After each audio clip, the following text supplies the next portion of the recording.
Hi there, it's Jeff here in the boardroom. I'm going to talk to you today about the BIC 7.3 surfboard. Just talk you through the construction of the board, talk you through the sort of fin setup and a few other sort of useful hints and tips, and let you know who this board is really sort of geared towards and what benefits there are from the BIC surfboard. The best place to start is the construction of the board. BIC surfboard range are actually the most popular selling surfboards, or best selling surfboard range in Europe. With very good reason. Number one, it's really down to construction and the durability of the boards. The construction is plastic, so you can hear that, nice and tough, okay, and it's injected with foam to make it nice and buoyant in the water. And they just put this little black cap on the end just to obviously seal the board. The benefits of that when you're a beginner, number one, it's very cheap and very good value for money basically. Also, it's very robust. When you're learning to surf, you can bang the board around a little bit. It's going to hit the ocean floor a lot, stones. It's going to generally sort of bang into other people, hopefully not too much, but it has been known. And with a sort of standard traditional fiberglass board, they're quite fragile. So if you do that, they get dinged, they get broken, the glass shatters, and it costs a lot to repair. So these boards are nice and robust, nice and durable, and that is a prime key selling point basically with the BIC surfboards. They've got an FCS fin system on the bottom. What we say when we mean FCS is a company that make fins basically, and they're used pretty much the world over, even by the pros, and in more expensive boards. The reason being, they're a really good fin, really durable, easy to fit. Basically, here's an FCS fin, nice and durable. The sharp or flat side of the fin basically will point inwards, so it's quite easy just to do. Literally pop your fin in like that and do up the screws, and it's in nice and stable. Good thing about that is if you're travelling, you can take the fins off, pop it in a bag, and obviously, or if you pop it in the garage, you can take the fins off and then put them on. Within seconds, you're ready to surf. So really good. The 7.3 itself is obviously like the mid-size in terms of the BIC range. Okay. Having said that, okay, it's still a good sort of size. Still sort of a mini male shape. And what we say by mini male basically is the fullness of the rails and actual shape of the surfboard. It's sort of a surfer's term that's developed over the years, mini Malibu. Okay, this board is nice and thick, basically, nice and wide, should I say, right through to the nose, and that's what we say when we mean mini male, right through to the tail. And that width basically is really important, especially when you're learning to surf. It gives you a lot of stability on the board. So when you're actually popping up, it's not going to wobble, throw you off the side. It's going to remain nice and stable. So when you pop up, basically, you'll be able to get to your feet much easier, and playing across the water a lot easier as well. So it's a lot more forgiving in terms of shape. Okay.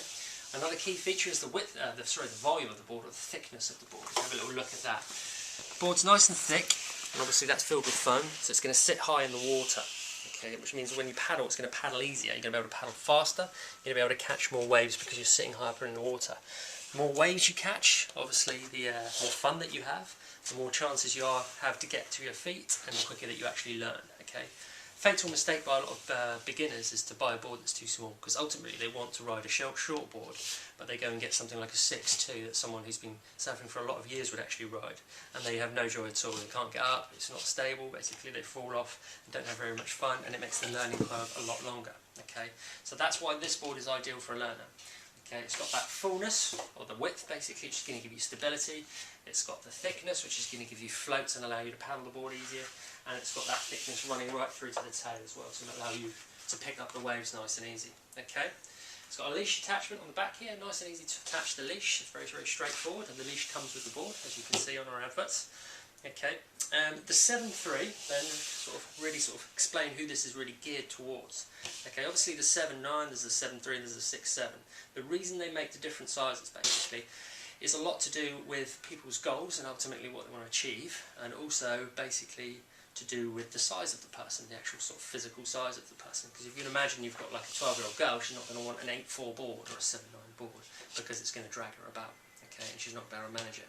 So the 7.3, in terms of physical terms, is going to be for someone who's sort of a smaller framed male, so someone like me, or a lady basically who's going to not be able to manage a board that's up to 7.9, which are quite a big difference in terms of weight. Okay, so someone who's a little bit smaller, because obviously that's not going to have a detrimental effect in terms of the width that you lose and the thickness that you lose, say from the 7.9. It's not going to be detrimental to actually popping up So for someone that's sort of, I'd say, we say Sean, about up to about sort of 12 stone. Yeah, perfect. Up to about sort of 12 stone, and obviously in terms of age, it really comes down to the size of the individual. But this could be fine from anyone who's sort of age 12 right upwards to adult. Okay, it depends on the actual size of the person. If you're looking to longboard in the future, so if you just want a longboard, you want to sort of cruise and do all the longboard sort of style of stuff, then something like the 8.4 is better, because that is a traditional longboard and that'll do you right the way through your surfing. If you ultimately like to shortboard and move down to a smaller board, this is a good place to start, because once you actually do get up to your feet, which you'll be able to do with this, you'll then be able to start turning this a little bit easier, and you get the feel of a shortboard as well, so that when you do drop down to a smaller board, say under 7 foot, you're not going to find it as big a drop as you would do, say, if you had the 8.4. So if you're ultimately looking to shortboard, then this is a good place to start, basically.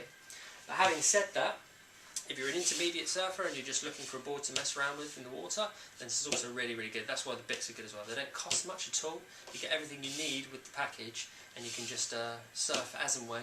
If you're just sort of like a fair weather surfer, you can surf as and when. Get this out, you're going to catch loads of waves. It's really good on small days, and you'll have lots of fun. But if you're a beginner and you're looking to get into surfing and shortboarding, this is a really good place to start. Or if you're just a bit smaller, if you're a lady, a bit of a petite lady, or a smaller framed male, then this is a really good board, nice and durable, nice and buoyant, easy to get up on, but also very manageable in the water as well. So that is pretty much the BIC 7.3 in a nutshell. If you've got any more questions, then feel free to give us a shout on the number that's at the top of the screen, hopefully, and we'll be happy to answer any questions. So that in a nutshell, the BIC 7.3.